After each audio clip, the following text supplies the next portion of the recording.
तो आइए समझते हैं प्रतिस्थापन विधि से दिए गए सवाल को हम किस प्रकार से हल कर सकते हैं।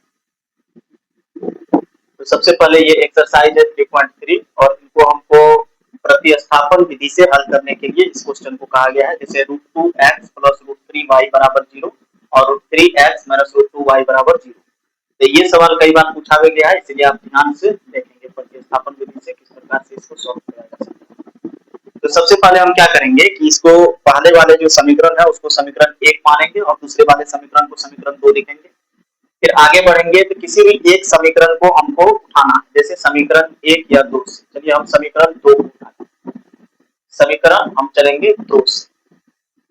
समीकरण 2 से आप लिखेंगे तो समीकरण 2 हमारे पास में है √3x - √2y = 0।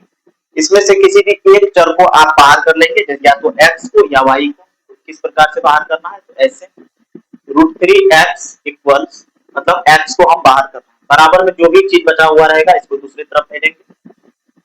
ये माइनस में था तो दूसरी तरफ प्लस का है। अब इसमें से हमको निकालना है x का मान, तो x बराबर हो जाएगा √2y बट्टे में ये √3। अब आप क्या करेंगे, इसको मानेंगे समीकरण 3। ये हमारा समीकरण 3 हुआ।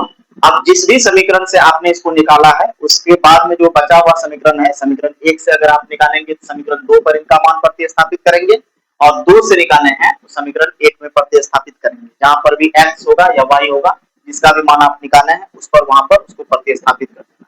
तो जैसे हम निकाले हैं समीकरण 2 से, तो हम इसको प्रतिस्थापित करेंगे समीकरण 1 में। तो इस प्रकार से लिखेंगे कि समीकरण 1 में समीकरण 3 के मान को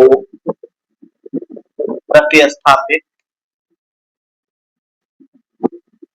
करने पर प्रतिस्थापित करेंगे समीकरण 1। तो समीकरण 1 हमारे पास में है √2x + √3y बराबर में है 0।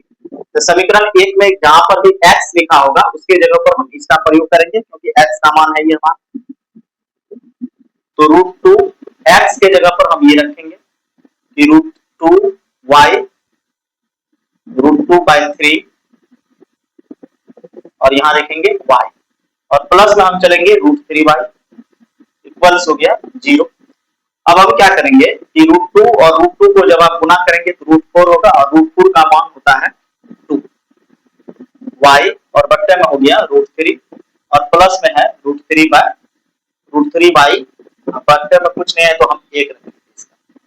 अब हम क्या करेंगे, इनका एलसीएम ले लेंगे। √3 और 1 का एलसीएम जब आप लेंगे तो √3 होगा। √3 से जब इसका आप ये दिन का जोड़ की तरह इसको बनाएंगे तो ऊपर में 2y हो जाएगा और 1 से जब इनको गुना करेंगे तो √3 से √3 गुना होकर के 3y हो जाएगा और इक्वल्स हो जाएगा इनका 0। अब आगे बढ़ेंगे जब हम, तो आगे क्या होगा कि 3y और 2y मिलकर के बनाएगा 5y और इक्वल्स में है √3 और इक्वल्स 0/1 इक्वल्स नहीं बट्टे में है। अब हम इसको क्रॉस मल्टीप्लीकेशन कर देंगे बच्चों। क्रॉस मल्टीप्लीकेशन करने का मतलब 5y का गुना 1 से हो जाएगा और 3 × 0 3 का 0 हो जाएगा। तो इसीलिए y बराबर अपना हो जाएगा 0/5, जिसका मान आ जाएगा 0। तो y का मान हमारा कितना निकल गया 0। अब इसी y का मान हमको प्रतिस्थापित करना है समीकरण 3 में लेकर हम इसको चलेंगे। ये y का मान हमारा निकल गया तो हम लिख सकते हैं यहाँ पर समीकरण 3 में y का मान रखने पर, तो y का मान कितना है हमारा 0 है। तो हम समीकरण 3 हमारे पास में है x बराबर √2/√3 और इनटू में है y। तो हम इसको ऐसा लिखेंगे √2/√3 और इनटू हो जाएगा हमारा 0 y के जगह पर। तो जिसका भी किसी भी संख्या का 0 से गुना होने पर आपको पता ही है कि 0 होगा। तो इस प्रकार से x बराबर भी हमारा 0 आ गया। तो x बराबर भी 0 आया और y बराबर भी 0। ये हमारा प्रतिस्थापन विधि था।